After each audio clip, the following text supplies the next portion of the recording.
Welcome back mga kaaldab. Ito na naman po ang inyong lingkod, si Mr. Destiny, at magbibigay po tayo ng pinakamainit na update po ngayon sa social media mga kaaldab. Ito nga po ang pinaka-latest mga kaaldab na kung saan nga po 10 years anniversary na po pala ng Conchas Garden ni Richard Paul Carson. Kaya nga po ba blooming na blooming si Mengay kanina sa Eat Bulaga? Kaya po ba pinakita ni Mengay ang bago niyang aura? Ito yung mga ebidensya at resibo mga kaaldab na lagi ko naman pong sinasabi at paulit-ulit ko naman pong ina-update na depende na lang po sa mga taong nagre-react at nagko-komento, di po ba? Basta sa akin lang po mga kaaldab kung ano po yung latest, kung ano po yung trending, yun din lang po ang yung pag-uusapan natin, di po ba? Kaya nga po sabi ko sa inyo, ano nga po ba ang fake news sa binabalita ni Mr. Destiny?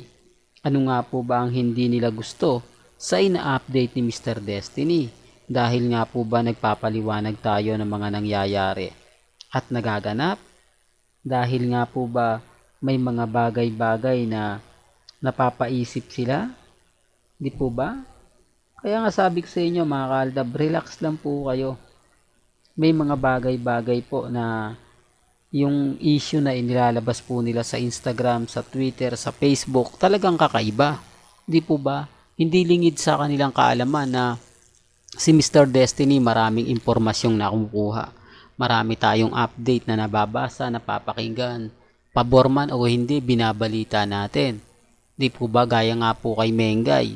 O ngayon sa Conchas Garden. Alam nyo po ba yung Conchas Garden sa Tagaytay at sa Quezon City memorable? Ito, kumbaga alam ko maraming hindi nakakaalam nito.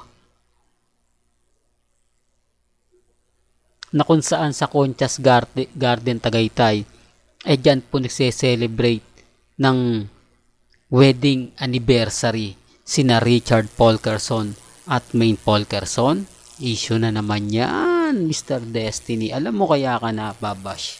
Kaya ka lagi na pag-iinitan sa mga sinasabi mong imposible naman na diyan pa sila magse-celebrate. Imposible naman na kumbaga pupunta pa sila dyan sa Tagaytay, sa Concha sa Tagaytay. Real talk to, kung matatandaan nyo dati, si Wally, di po ba nag-set up siya dyan para kina Richard Paul Carson at Maine Paul Carson ng regalo na kung saan doon din ginanap yung birthday celebration ni Wally? Hindi, para lang klaro, para lang po sa kaalaman ng lahat na si Mengay pa po talaga yung nag-set up. Tinulungan siya ni Ninong Wally niya. Alam ko maraming magre-react nito. Hindi totoo yan, Mr. Destiny. Okay, wala naman pong problema. Hindi naman po ako namimilit. At ano nga po ba ang Conchas Quezon City? Ito yung mga memorable na talagang kapag sinabi nyo o nabanggit, ay talagang dinudumog to ng mga fans. Pumupunta ang mga fans pagkatapos nga po ng taping ng Eat Bulaga. Hindi po ba? Ibig kong sabihin, kapag katapos na ng Eat Bulaga at may mga taping, alam nila doon magpupunta ang real life couple. Di po ba? Totoo naman po yung mga sinasabi ko eh. Totoo naman po yung mga binabalita ko. Hindi lang po talaga nila tanggap yung nagbibigay ng update.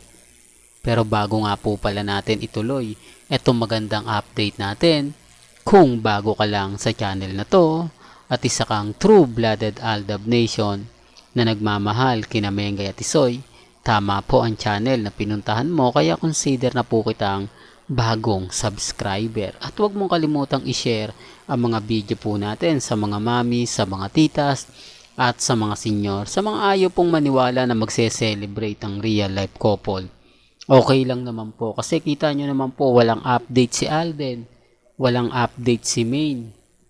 Di po ba? Private family. Sino nga po ba nagsasabi ng private family lagi?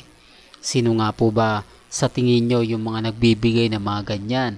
Nagbibigay ng mga kaganapan? Hindi po ba si Richard Paul Carson at Maine Paul Carson lang?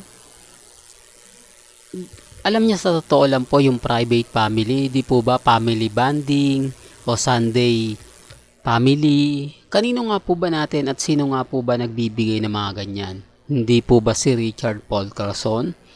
Kaya nga po ako nagtataka na lang sa mga binabalita nila, sa mga komento nila. Okay lang naman po yun mga kaaldab. Lagi ko naman po kayong binibigyan ng update, binibigyan ng mga kaganapan. Although yung iba laging galit po sa channel ni Mr. Destiny kasi puro paasa lang daw po tayo. Puro throwback lang daw pinapakita natin. Ang update ko po para po sa mga mommies, sa mga tita, sa mga senior na since 2015 hanggang 2019. Bukod doon wala na po. Hindi na po ako nagbibigay pa ng update sa mga 2023, 2024 dahil hindi na po maganda ang feedback na ibabato sa akin. Wala naman pong natutuwa sa mga ina-update natin ngayon. Maliban lang po sa Aldab Nation. Totoo yan mga ka-Aldab. Kaya wag po kayong magtaka, wag po kayong magulat kung bakit. Kumbaga marami po ang mga taong galit na galit po sa channel natin. Maraming bitter po sa channel natin. Kasi ito lang po yung pumapasok ng 2024. Kasi kung titignan nyo mga ka-Aldab, wala naman po talaga silang alam. Yung mga comment lang po nila, mararamdaman mo na parang may mali. Hindi po ba? Yung mga comment nila na matitignan nyo na parang, oo nga Mr. Destiny, no?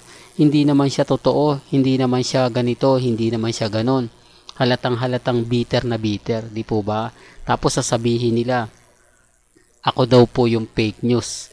Tayo daw po yung walang alam, tayo lang daw po yung nagpapagulo. Wala naman akong ginagawang gulo, di po ba? Sa tingin nyo po, gaya nga po ng lagi kong pinapaliwanag, hindi naman po tayo namimilit, di po ba?